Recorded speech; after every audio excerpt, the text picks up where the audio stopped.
An old steam pond launch in poor condition, part 19. Piping the gas valve to the gas canister and testing the gas burner. Placing all of the piping in my acid bath to remove the silver solder flux. Painting the servo mounts and removing the piping from the acid bath. Finally, I lag the steam pipes using a long piece of string. First job is to fit the piping to the emergency gas cutoff valve. And already there's a small problem. I had to lower the position of the gas cutoff valve, and now it's a little tight for a pipe to go from the gas cutoff valve to the gas tank, so I'm going to make a right-angled fitting. I was going to make a suitable right-angled fitting from this piece of square brass bar, but then I found this. This is a very old 90-degree elbow fitting, and all I needed to do was enlarge the existing holes and thread one side 1/4 by 40 threads per inch and the other side 1/4 by 32 threads per inch. And then, after using copious amounts of Loctite 542 thread sealant, I'm going to fit it all together. First of all, I'm going to fit a union to one end of the 90-degree elbow. This is a 1/4 40 to 1/4 40 union. With the threads on the valve also coated in Loctite 542, I can fully assemble the components. You will notice that the Loctite 542, which is a really good paint remover, is removing the paint from the bracket. And by the way, the reason for fitting this elbow was, originally the valve was slightly higher, but it was too high and I had to lower it. And that's the reason for using this 90-degree elbow, because in the lowered position there just wasn't any room to put the pipe in place. I'm making sure that the lock nut on the valve is very tight. I'm not using my Barco spanner for this, I have to use a thinner spanner. It needs to be tight because it's going to be pushed by the servo, and I do not want the valve to rotate or move about. Really, I should have painted the servo mount in black before I fitted the valve. Time now to make the piping that connects the emergency gas cutoff valve to the valve that fits to the gas canister. What I'm doing at the moment is bending some 5/32 of an inch copper pipe around a piece of bar, because I need to put a loop in the piece of pipe, and here it is. This will allow for a semi-flexible coupling on the pipe and relieve some of the stress, but the real purpose of it is so that I can put my finger through the loop whilst I'm fitting the gas canister. Time now to test the gas. I open the valve on the gas canister and nothing happens. Then I open the valve on the little gas cutoff valve and you can hear that the gas is released and then shuts off. So everything's working fine here. I will be testing the gas fittings with some washing up liquid before I finally fit this part to the boat, but first of all I need to paint the mounting. And here is the part in position as it's going to be in the boat. And you will see where the loop is positioned.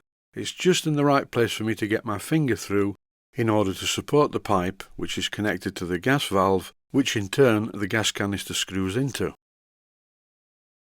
After this I silver soldered the unions onto the long pipe, and then I made this shorter pipe which connects the gas valve to the main gas jet. And as shown in the previous episode, I used an adapter fitting because this is 5/32 of an inch pipe, because it needs to fit a 5/16 by 32 union nut at the gas jet end. The gas valve thread is 1/4 inch by 32, so that's fine as it is. You can see the general arrangement here, and it's time now to test it. So I open the valve on the canister, and then I open the emergency gas cutoff valve and light the burner, and yes, everything seems fine. As I mentioned earlier though, once I've painted this fitting, I will test all the gas connections using some washing up liquid. This clip shows every piece of piping from the steam plant that I've recently made, tied together with some silicone rubber tubing, ready to be dropped in the acid bath. I made sure that the silicone rubber tubing held the pipes in position, because if any of them fall off, I have to put my hand in the acid bath to retrieve them. Dangling my own body parts in the acid bath is not something I'd like to do at the weekend. When putting pieces of metal into the acid bath, it's a good idea to progress at a nice slow rate. You do not want to splash yourself with the acid. I will leave these parts in the acid overnight, and the next video will show what they look like as they come out of the acid bath. In this clip I'm painting one of the radio control servo mounts, being very careful not to get paint on the emergency gas cutoff valve. Here I'm removing the piping from my acid bath. Now it's coming out and it's a totally different colour. You can clearly see that the piping is no longer tarnished and covered in burnt flux residue. What I need to do first though is rinse off all the acid. I'm just putting the finishing touches to this 1/4" copper pipe. I polished it using the polishing spindle, and I'm just using some Brasso to get a finer finish.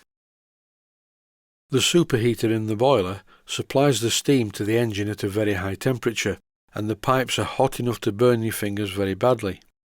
This is a ball of string, and with this I'm going to clad the piping. It's quite simple to do, but if you get it wrong, it's not good. So take your time with it, and if you make a mess, pull the string off and start again.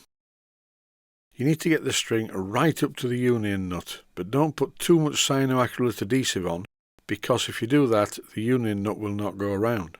The cyanoacrylate adhesive will grab quite quickly, and once the string is held firmly to the pipe, you just simply wrap the string around the pipe.